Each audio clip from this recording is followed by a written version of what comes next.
জনরবের পক্ষ থেকে আপনাদের সকলকে সকালের বিশেষ প্রতিবেদনে শুভেচ্ছা জানাচ্ছি।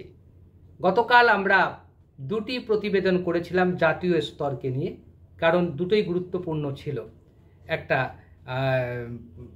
সুপ্রিম কোর্টের নির্দেশকে বা সুপ্রিম কোর্টের সুপারিশকে মান্যতা দেবে না নির্বাচন কমিশন, তার হলফনামায় জানিয়েছে। মান্যতা না দিয়ে রেশন কার্ড, এপিক কার্ড এবং আধার কার্ড তারা মানবে না ভোটার তালিকায় নাম তোলার জন্য। অন্যদিকে আমরা জানি জগদীপ ধনখড়ের পদত্যাগটা আসলে অজুহাত মাত্র। সেখানে আমরা দেখতে পাচ্ছি যে মোদী সরকার সংকটে পড়েছে, সেই সংকট উত্তরণের পথ খুঁজতে মোদী সরকার। গতকাল আমরা দুটি করেছিলাম জাতীয় স্তরে। আজ সকালে যেটা করছি, যে বিশেষ প্রতিবেদনটা আপনাদের সামনে পেশ করব, তাতে আপনারা অনেকটা অবাক হবেন। গল্পের গরুকে কতখানি গাছে তোলা যায় বা প্রচারকে কতখানি বাড়িয়ে দেওয়া যায়। প্রচারের গল্পে আমাদের বাংলার যে কতটা ক্ষতি করেছে, বাংলার শিক্ষা সংস্কৃতি, বাংলার সুনামকে নষ্ট করেছে। একজন বাঙালি হিসাবে, বাংলার বিরোধী দলের নেতা হিসাবে তিনি যে কতটা বাংলা বিদ্বেষ প্রচার করেছেন, সেটা আজকের এই তথ্য থেকে, আজকে যে কথাটা আপনাদেরকে বলবো, যদিও আমি যখন এই প্রতিবেদন পেশ করছি তখন অলরেডি এটা খবরের কাগজে বেরিয়ে গেছে। আমি যখন এই প্রতিবেদন রেকর্ড করছি তখনও পর্যন্ত খবরের কাগজে বেরোয়নি। সুতরাং আপনাদের কাছে এই কথাটা আমরা বলতেই পারি যে কেন্দ্রীয় সরকারের পক্ষ থেকে যে তথ্য বেরিয়ে এসেছে, আমরা এতদিন ধরে বলতাম 100 দিনের কাজের দুর্নীতিতে নাকি সেরা পশ্চিমবাংলা, সেরা পশ্চিমবাংলায় নাকি ভুরি ভুরি দুর্নীতি হয়েছে। বিজেপির দাবি, সিপিএমের দাবি বা বামপন্থীদের দাবি। কিন্তু কেন্দ্রীয় সরকারের তথ্য বলছে রাজ্যওয়ারি যে তারা সংখ্যাটা দিয়েছে, 100 দিনের কাজের যে ভুয়ো জব কার্ড হয়েছে, সেই সংখ্যায় সবচেয়ে উপরে নাম আছে বিজেপি শাসিত যোগী আদিত্যনাথের উত্তরপ্রদেশের, আর সবচেয়ে নিচের দিকে নাম আছে পশ্চিমবঙ্গের। আপনারা শুনলে একটু অবাকই হলেন তো? আমরা মমতা বন্দ্যোপাধ্যায়কে অনেক সময় নানা অভিধায় অভিহিত করেছি, শুভেন্দু অধিকারী নানা অভিধায় অভিহিত করছেন, প্রত্যেক দিন চোরের রানী বলছেন মমতা বন্দ্যোপাধ্যায়কে। একবারও কি শুভেন্দু অধিকারী এই রিপোর্ট, কেন্দ্রীয় সরকারের এই রিপোর্ট দেখার পর, মোদী সরকারের রিপোর্ট দেখার পর দুঃখ প্রকাশ করবেন না? বাংলা বিদ্বেষী হিসাবে, বাংলায় বিদ্বেষ প্রচার করার জন্য মিথ্যাচার করে যাবেন? আমি শুধু খবরের কাগজে প্রকাশিত, অর্থাৎ যে সংবাদ আমাদের কাছে এসে পৌঁছেছে সেই সংবাদটুকু আপনি পড়ে শোনাচ্ছি। কেন্দ্রের প্রদত্ত পরিসংখ্যান অনুযায়ী 2022-2023 অর্থবর্ষে দেশের মোট ভুয়ো জব কার্ড বাতিলের সংখ্যা 7,59,362টি। তার মধ্যে শুধু উত্তরপ্রদেশেই বাতিল হয়েছে 2,99,354টি জব কার্ড। সেখানে পশ্চিমবঙ্গে জব কার্ড বাতিলের সংখ্যা 5,263।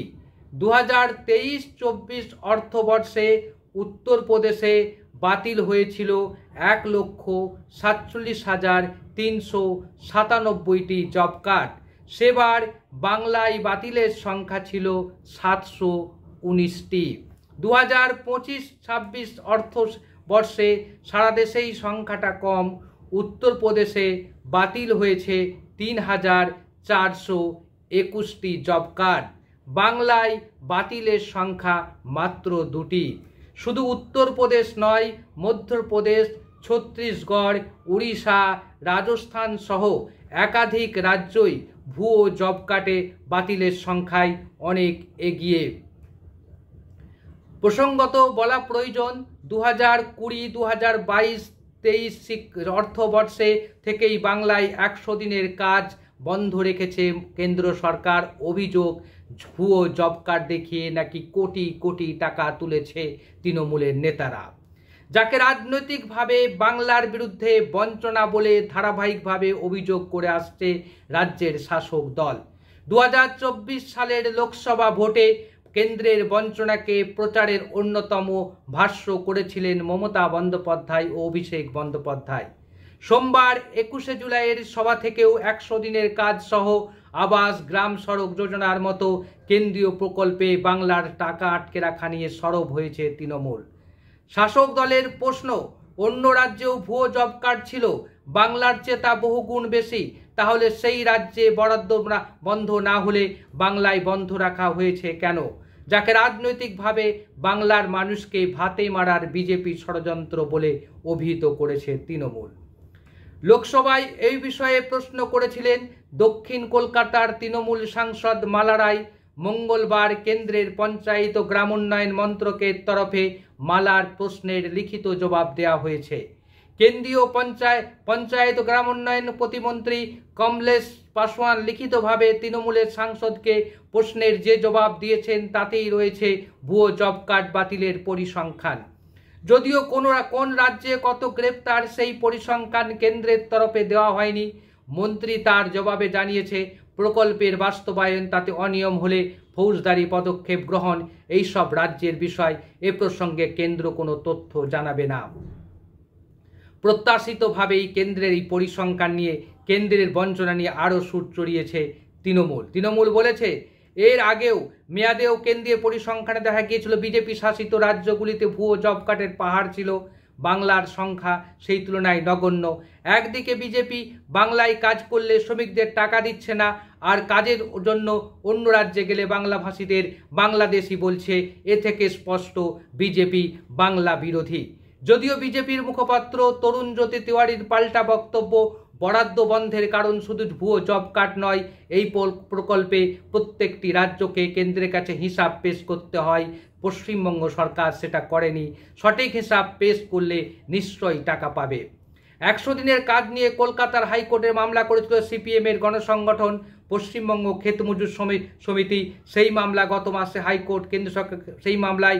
মাসে হাইকোর্ট কেন্দ্র সরকারকে নির্দেশ দিয়েছে আগামী 1 আগস্ট থেকে পশ্চিমবঙ্গে 100 দিনের কাজ শুরু করতে হবে। আদালত জানিয়েছে 100 দিনের কাজ শুরু করার জন্য যে কোনো শর্ত আরোপ করতে পারবে কেন্দ্র, কিন্তু কাজ আটকে রাখা যাবে না। আদালত এও বলেছে, এই প্রকল্প সংক্রান্ত সমস্ত অভিযোগ 2022 সালের আগে, তা নিয়ে যা খুশি পদক্ষেপ হোক তা আদালতের বিচার্য নয়, কিন্তু মানুষের স্বার্থে প্রকল্পের কাজ চালু রাখতে হবে। এবার আমি খুব সংক্ষেপে বলি, যে রিপোর্ট পার্লামেন্টে পেশ হয়েছে তাতে দেখা যাচ্ছে উত্তরপ্রদেশে 3টে অর্থবর্ষে অর্থাৎ 2022-23, 2023-24, 2024-25 তার মধ্যে উত্তরপ্রদেশে 4,50,172টি জব কার্ড বাতিল হয়েছে। বিহারে 1,06,924টি জব কার্ড বাতিল হয়েছে। মধ্যপ্রদেশে 51,798টি বাতিল হয়েছে এবং পশ্চিমবঙ্গে 5,954টি মোট বাতিল হয়েছে। অর্থাৎ যে 2টো বাতিল হয়েছিল গত বছর সেটা নিয়ে মোট 5,954টি। তাহলে আমরা কি দেখলাম? কেন্দ্রের বিজেপি সরকার আর এই রাজ্যের বিজেপি নেতারা ক্রমাগত পশ্চিমবঙ্গ সরকারের বিরুদ্ধে মিথ্যাচার করে চলেছে। আমরা দ্বিতীয় যে পয়েন্টটা দেখলাম, তারা এই রাজ্যের বাঙালিদের, বাংলাভাষীদের জন্য তারা কাজ করছে না। শুভেন্দু অধিকারী বলুন, শ্রমিক ভট্টাচার্য বলুন, দিলীপ ঘোষ বলুন, এরা বাংলা বিদ্বেষী, বাংলা বিরোধী। বাংলার মানুষ 100 দিনের কাজের সুবিধা পাক তা তারা চাইছেন না। তরুণজ্যোতি তিওয়ারি যে কথা বলেছেন, হিসাব চাইছেন, হিসাবও অনেকে দেয় না, টাকা পেয়ে যায়। টাকা দেওয়ার দায়িত্ব আপনার কেন্দ্রের। এই টাকাটা মৌলিক অধিকারের মধ্যে পড়ে। 100 দিনের কাজ মৌলিক অধিকারের মধ্যে পড়ে। তরুণজ্যোতিকে জানতে হবে এই কথাটা, নিজে আইনজীবী, তিনি ভালো করেই জানেন। সুতরাং পশ্চিমবাংলার মমতা বন্দ্যোপাধ্যায়কে কালিমালিপ্ত করতে গিয়ে এই রাজ্যের বিজেপিরাই নিজেরাই বাংলা বিদ্বেষী বলে পরিচিত লাভ করল। কেন্দ্র সরকার এই রাজ্যের প্রতি যে বঞ্চনা করেছে, সেই বঞ্চনার উত্তর হয়তো এ রাজ্যের সাধারণ নাগরিকরা দিবে। বিধানসভা ভোটের আগে এই রিপোর্ট সামনে আসার পর মুখ লুকোনোর জায়গা পাবে না অন্তত বিজেপি নেতারা, গেরুয়া শিবির। আপনারা কি বলেন? আপনাদের মতামতের প্রত্যাশায় রইলাম। আজ এই পর্যন্ত, আবারও দেখা হবে অন্য কোনো বিষয়।